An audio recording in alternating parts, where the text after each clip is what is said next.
Dostlar, bugünkü dərsimiz yenə FC və FB function bloklardan olacaq. Sadəcə bəzi fərqlərini göstərmək istəyirdim sizə. Gəlin köhnə proyekti açaq. PLC-ni mən artıq start vermişəm. Siz də verin və bunun yaddaşını təmizləyək. Tak, FB2-ni açaq. Və burada baxaq görək, heç bir problem yoxdur. Tamam, bir dənə də OB1 blokunu açaq.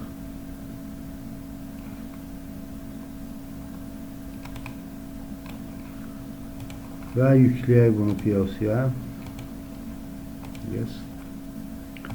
Yes.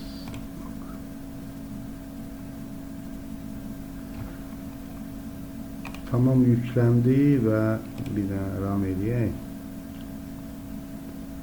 Heç bir problem yoxdur. Deməli, indi gəlin açaq bizim OB1 blokumuzu.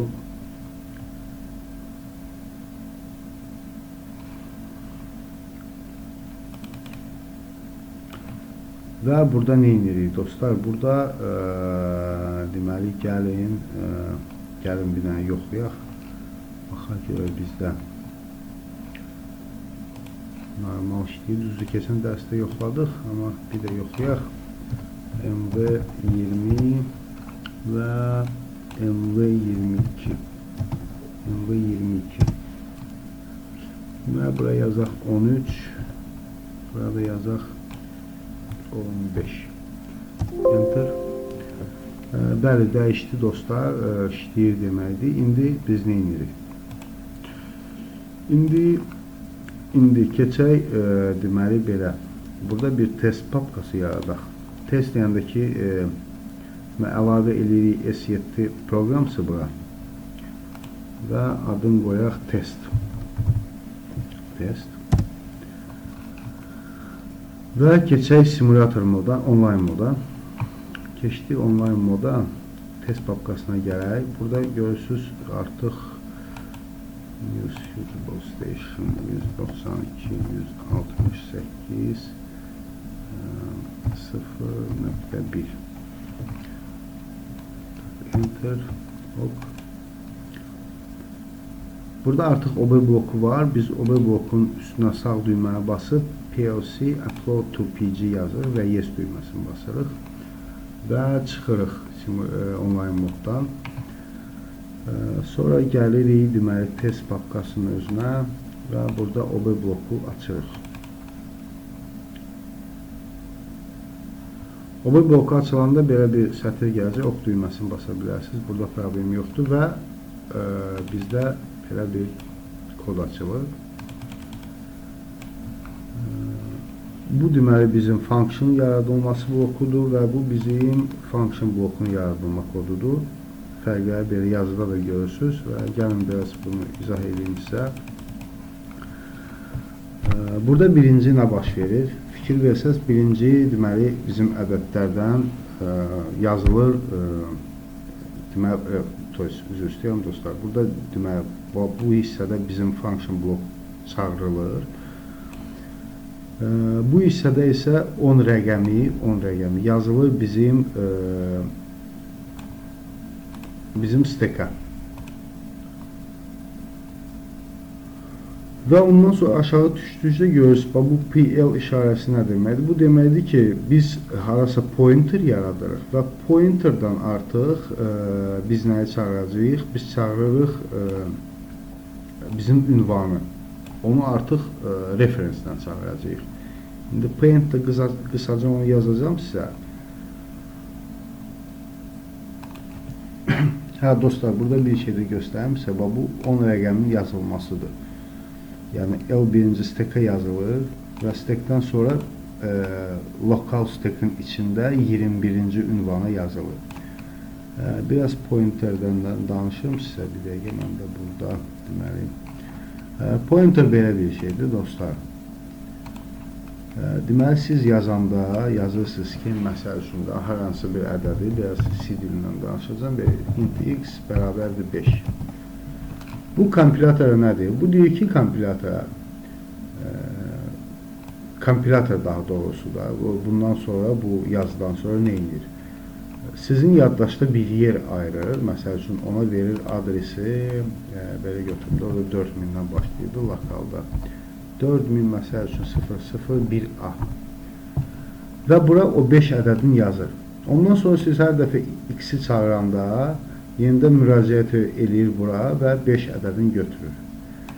Siz pointer yazanda isə pointer belə yazılır. Int X, bir dəqiqə qoyumda yazım.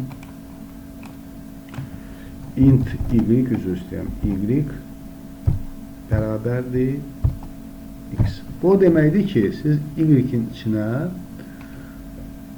buranın adresini götürürsünüz. Bax, bu dəyişənin adresini götürürsünüz. Eyni məsələ də buradadır. Biraz belə bizə tanınmış olmayan bir dillə yazılıb. Amma eyni bir şeydir. Yazıb ki, deməli, pointer verirəm sənə. Pointerdə bizdə point eləyir bu adresə, bu ünvana. Və sən mənə oradakı dəyəri referens kimi qaytar.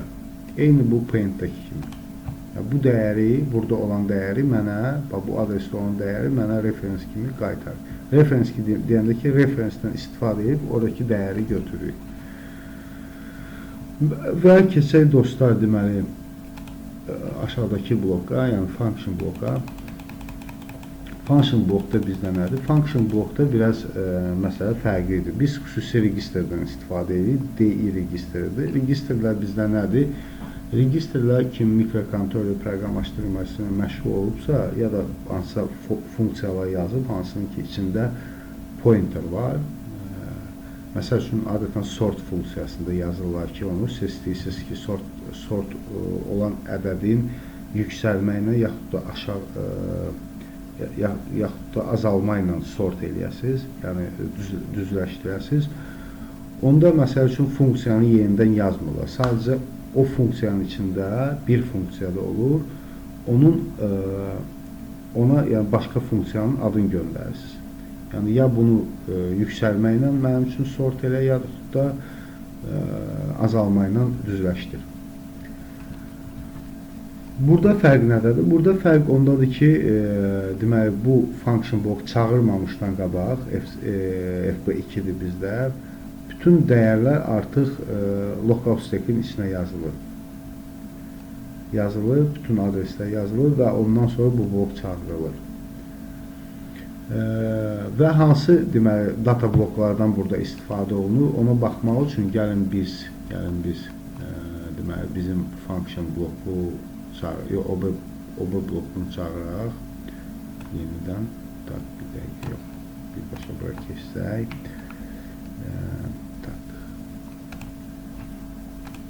Demək, keçək dostlar FB2 blokuna. Açılsın və keçək, deməli, STL view-ya. Və burada monitor düyməsini bastıq və burada görürsünüz artıq DB2. Yəni DB2 bizə göstərir ki, biz hansı DB bloklardan istifadə edəcəyik. Bu da birinci blokdur. Yadınızdadırsa biz bunun üçün bir nömrə blok yaratmışıq və bu burada bizə göstərir. Bu sizə dostlar bilirsiniz nə vaxt lazımdır. Belə bilməm, dəyişət belə böyük proqram yazanda yaxud da proqramın belə sürətini artırmaq istəyirsinizsə, məsəl üçün bizdə harda olmuşdu bu cür proqram yazılması. Bizdə olmuşdu bu fan blokların istifadəsində, yəni fanların işlənməsində belə bir dildə, yəni STL dildə, bu dildə yox, STL dilində biz proqram yazmışdıq və orada da predkompilasiya dilində siz bəzi sətirlərin necə işlədiyini, bəzi funksiyaların necə işlədiyini baxa bilərsiniz. Çox vaxt deyim ki, lazım olmur və haradasa da lazım ola bilərsiniz. Çünki yaxud da daha dəqiq başa düşmək üçün, məsələn, function block və funksiyaların yaradılmasında nə fərq varsa, belə izah edə bilərsiniz ki, məsələn. Və bir də sizə nə göstərmək istəyirdim? Göstərmək istəyirdim, məsəl üçün biz baxmaq istəyirik function blokun, DB blokun özünə. DB blokun üzünə basanda belə bir pəncərə açılır. Burada deyir ki, bu DB blok instant blokdur. Bu o deməkdir ki, function blokun DB blokunu təkrarlayır. Və burada yes düyməsini basırsınız. və belə bir açılır bizdə pəncərə. Burada yenə görürsünüz, adı bizim yazdığımız dəyişənlərdir və onların adresləridir. Dostlar, gəlin bir şeydə yoxlayaq bir məsələni. Məsəl üçün bu bloku keçirdək. Burada dediyim kimi də bütün dəyərlər var, ünvanlar var. Bu keçirdək monitoring moda. Biraz balacalaşdıraq. Biraz bunu sağa çəkmək lazımdır. Çəkilmirsə eyb yoxdur. Buradan da çəkə bilməm. Eyb yox. Buradan dəyər əslində görsənir. Biraz çoxalsaq. Belə. Və açaq bizim FB blokunu sağ tərəfdən. Burada result olaraq görməyəcəyik, amma burada görəcəyik və burada məsələn dəyəri dəyişək. Hər şey yazaq 50. Enter düyməsini basaq. Gördünüz ki, bu saraldı. Bu deməkdir ki, sizə bildirir ki, bu dəyərlə artıq PLC-nin daxilində olan dəyər fərqlidir. Fərqlidir və bunların hamısı fərqlidir. Gəlin bunu yazaq PLC-nin beyninə. Download parameter settings data.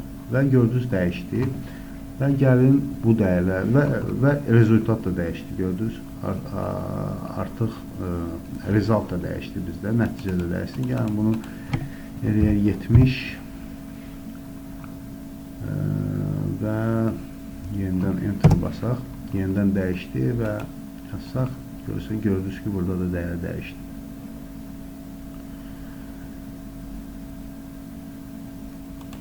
Nəticə olaraq dostlar, belə bir məsələni bitirək bundan da. Bunu açım. Deməli, FB və FC blokun yaranmasının fərqləri ondadır ki, FC blokun yaranması birinci deməli blokun özünün yaranması və ondan sonra parametrlərin yaxud da parametrlərin və dəyərlərin pointer və reference üzərindən göndərilməsidir. FB blokun yaranması isə, FB blokun yaranması artıq biz deyirik buna, yəni biz deyəndə ki, biz proqramçılar data blokun üzərindəndir. Yəni data mini database də deyə bilərsiniz ona, onun üzərindən baş verir. Belə dostlar, növbəti dərsdə bir dənə də FB və FC blokundan keçəcəyik. Ondan sonra bizi gözləyir yenə bir praktik iş. Çox sağ olun, təşəkkür edirəm dostlarımıza.